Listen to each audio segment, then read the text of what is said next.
नमस्कार प्रणाम दोस्तों, मैं प्रमोद कुमार फैंटाइजी भोजपुरी। आप देख रहे हैं फैंटाइजी भोजपुरी चैनल।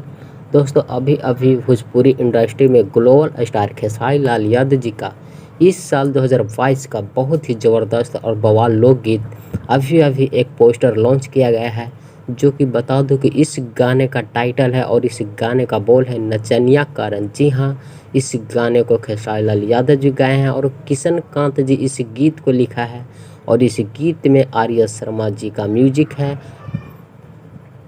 तो मैं बता दूं कि इस गाने में खेसारी लाल यादव जी के साथ पहली बार सपना चौहान आप लोगों के देखने को मिलने वाली है और इस गाने को रिलीज डेट है 31 अगस्त सुबह सुबह 5:30 में टीम फिल्म्स भोजपुरी पे रिलीज किया जाएगा। तो आप लोग 31 अगस्त सुबह 5:30 बजे टीम फिल्म्स भोजपुरी चैनल पे देखने के लिए तैयार रहेगा। तो सो अपडेट था, सो अपडेट अच्छा लगा होगा तो हमारे वीडियो को ज़्यादा से ज़्यादा लोगों तक शेयर करें और हमारे चैनल पर पहली बार आएँ तो हमारे चैनल को सब्सक्राइब कर दें और बेल आइकन दबाएं। मिलते हैं नेक्स्ट वीडियो में।